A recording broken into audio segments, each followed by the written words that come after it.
ভালোবাসার মানুষটার থেকে গিফট পেতে কার না ভালো লাগে বলেন? আর যদি সেই গিফটটা হয় ভালোবাসার দিনে, তাহলে তো আনন্দটা বেড়ে যায় হাজার গুণ। কারণ সেই দিনের ছোট্ট একটা উপহার আমার মনে হয় অনেক বড় একটা ভালোবাসার প্রমাণ। তো চলেন আপনাদের সাথে ভালোবাসার একটা গিফটের ভিডিও শেয়ার করি। আর ভালোবাসা দিবস আসলে আমার এমন কিছু বানাতে ইচ্ছা করে, কিংবা আমার প্রিয় মানুষগুলোকে এমন কিছু দিতে ইচ্ছা করে যেটার ভিতর দিয়ে আমার ভালোবাসাটা পুরোপুরিভাবে প্রকাশ পায়।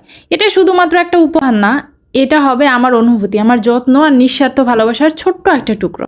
আর প্রিয় মানুষটাকে কোনো কিছু দিতে গেলে কখনোই টাকার হিসেব করা যায় না। হিসেব করতে হয় কোন জিনিসটা দিলে আমার প্রিয় মানুষটা সত্যিই খুশি হবে, কোনটার মাধ্যমে আমি আমার ভালোবাসাটা পুরোপুরিভাবে প্রকাশ করতে পারবো। কারণ ভালোবাসার আসল মূল্য টাকা নয়, অনুভূতিতে। যেটা মন ছুঁয়ে যায় সেটাই সবচেয়ে দামি উপহার। আর এই যে কার্ডগুলো দেখতেছেন, প্রতিটা কার্ডের মাধ্যমে আপনি আপনার অনুভূতিগুলোকে সম্পূর্ণরূপে প্রকাশ করতে পারবেন। আর প্রতিটা দিনকেই আপনার প্রিয় মানুষটার কাছে করে তুলতে পারবেন সব থেকে বেশি স্পেশাল। আমি মনে করি ভালোবাসা দিবসে যদি আপনার প্রিয় মানুষটাকে কোনো উপহার দিতে চান, তাহলে এটা হবে আপনার পক্ষ থেকে সবচাইতে সুন্দর উপহার। কারণ এমন উপহার হাতে পেলে কোনো মেয়ে খুশি না হয়ে থাকতে পারবে না। তো যাই হোক, আমি আপনাদের অনেক ভালোবাসার জ্ঞান দিয়ে ফেলতেছি। আমার ভাই ভালোবাসা সম্পর্কে এত আইডিয়াও নাই, তবে এই সব জিনিসগুলো আসলে আমি মনে করি আমার একটু ব্যতিক্রম। কারণ আমি আমার প্রিয় মানুষগুলোকে যখনই কোনো কিছু দিতে চাই, যদি সে আমার কাছে খুব বেশি স্পেশাল হয়, তো আমি সবসময় চেষ্টা করি কিভাবে তাকে সর্বোচ্চ লেভেলের স্পেশাল ফিল করানো যায়, কিভাবে তার প্রতিটা জিনিসে আমি সর্বপ্রথমে থাকবো, সবচাইতে বেশি আমি তাকে স্পেশাল ফিল করাইতে পারবো। আর আপনি একবার ট্রাই করে দেখেন যে আপনি যখনই আপনার প্রিয় মানুষটাকে কোনো গিফট দিতে যাবেন, অবশ্যই সেই গিফটের সাথে একটা করে কার্ড রাখবেন। আপনি সেই কার্ডে আপনার অনুভূতিগুলো প্রকাশ করবেন, অনুভূতিগুলো রেখে দিবেন। আপনার গার্লফ্রেন্ডের বা আপনার বয়ফ্রেন্ডের হাজব্যান্ড যেই হোক না কেন,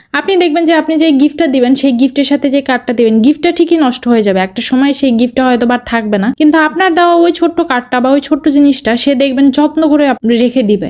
এমন ভাই অনেক আছে, আমার এক ভাইয়েরই আছে, এরকম অনেক আছে। আপনি যারা এগুলো দিছে তাদেরকে একটাবার জিজ্ঞেস করে দেখেন, বা আমার কমেন্টে আপনারা লিখেন যে আপনার প্রিয় মানুষটার কাছ থেকে আপনারা কখনো এরকম কোনো কার্ড পাইছেন কিনা, আর যারা পাইছেন তাদের কাছে এখন আছে কিনা। আমি এইটা 100% শিওর যে যারা এই কার্ডগুলো পাইছে তাদের কাছে ওই গিফটগুলো না থাকলেও ওই কার্ডটা এখনো ঠিকই আছে, তারা ঠিকই যত্ন করে ওই কার্ডটা রেখে দিছে। এটাই ভাই ভালোবাসা। কারণ ভালোবাসা ফিল করাইতে না খুব বেশি কিছুর দরকার হয় না। আপনি যেই জিনিসটাতে আপনার অনুভূতিটা সর্বোচ্চ লেভেলের প্রকাশ করতে পারবেন, আর ওই ব্যক্তিটা যদি আপনাকে সত্যিই ভালোবাসে, তাহলে আপনার দেওয়া ওই ছোট্ট কার্ডটা অনেক যত্ন করে সে রেখে দিবে। তো যাই হোক, আমি আপনাদের সাথে অনেক কথা বললাম, যদি কোনো ভুল ত্রুটি হয় অবশ্যই ক্ষমার দৃষ্টিতে দেখবেন।